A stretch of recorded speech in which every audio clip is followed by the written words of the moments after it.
Hello, today we're looking at the VR cover lens protector for the Oculus Quest 2, or the Meta Quest 2, that's what it's called now. So I have installed it, but here's the box, guys. It's kind of a nice little box, has instructions on installation. I'll put it the right way up, and also has a list of the features. So you can see it has a blue light filter, anti-smudge coating, scratch resistance, and no tools required. So we'll talk about these features in a moment, but yeah, here's the box. Kind of nice, actually. Nice presentation box. But of course, once you're taken out of the box, you don't need to worry about that anymore. Let's put it to the side.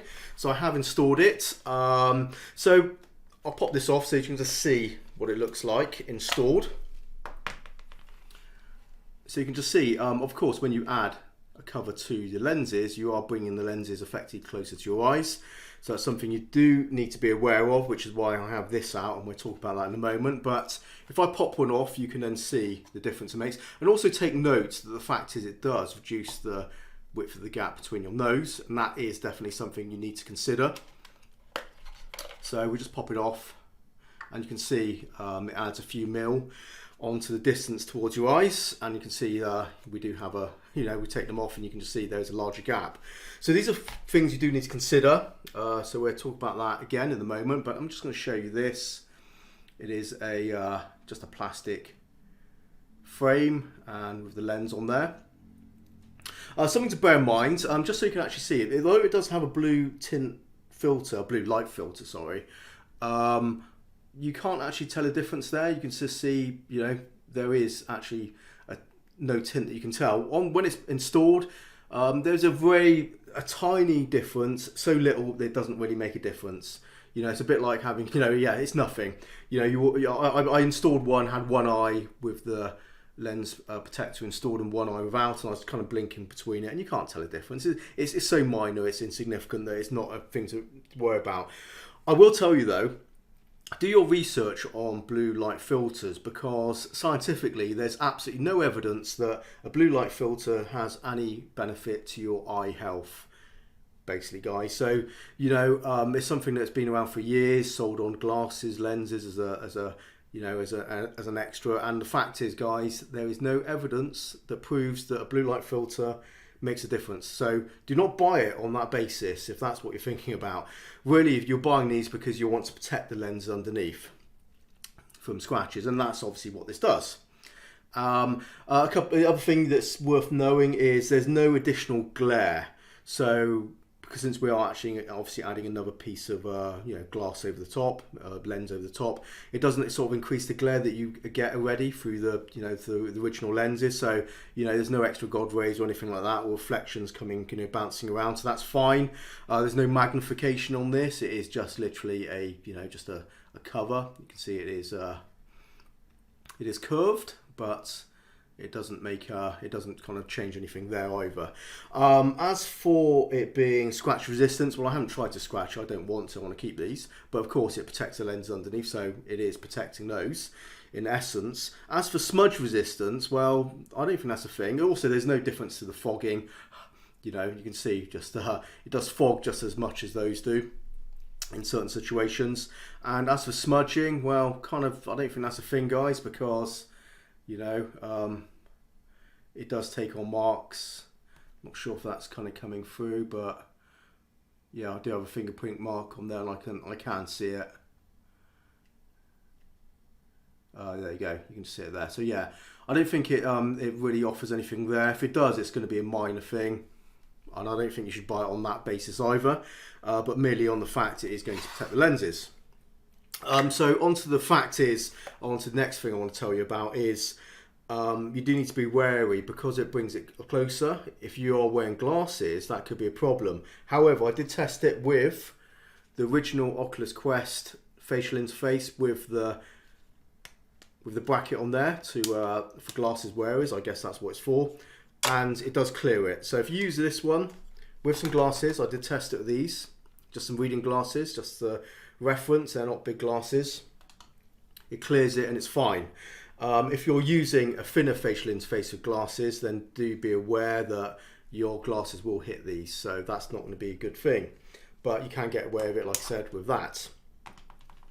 As for the gap being more narrow between your nose, well, that's something you do need to really be careful about. So let me just pop this on and get this in the right orientation. So I'll just pop it on. See, it clips on nice and easily, and you can just see the gap now between the nose piece there. If you have the widest setting IPD, you'll be fine.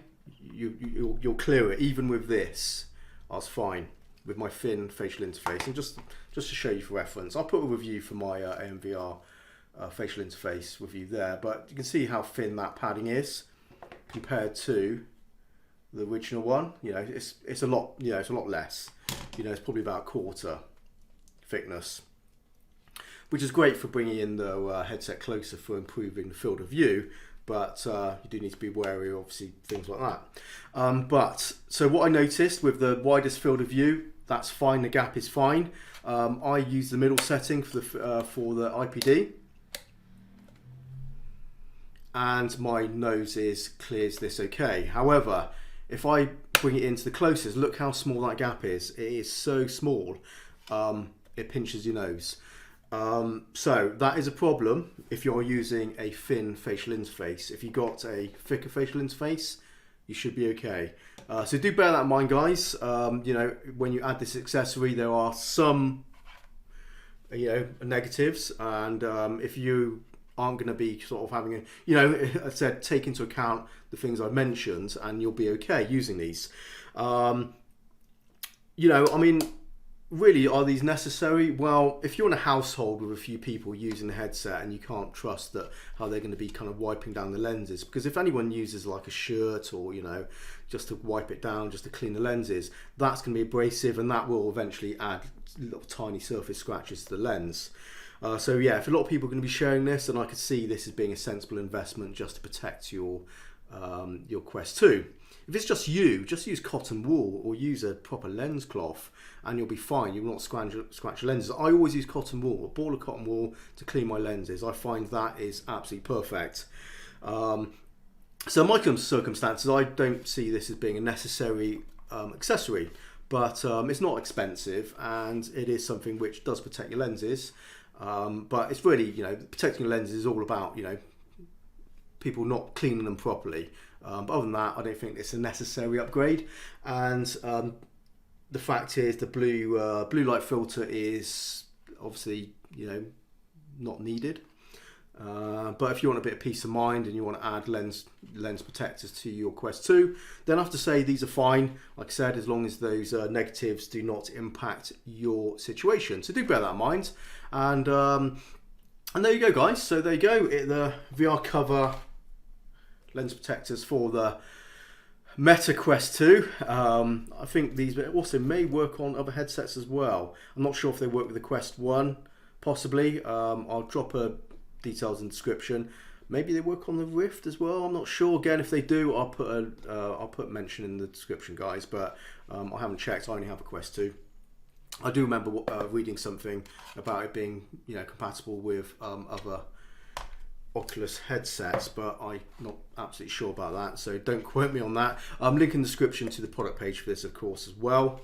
And one last look, with the interface installed, or my preferred interface, and you can see that.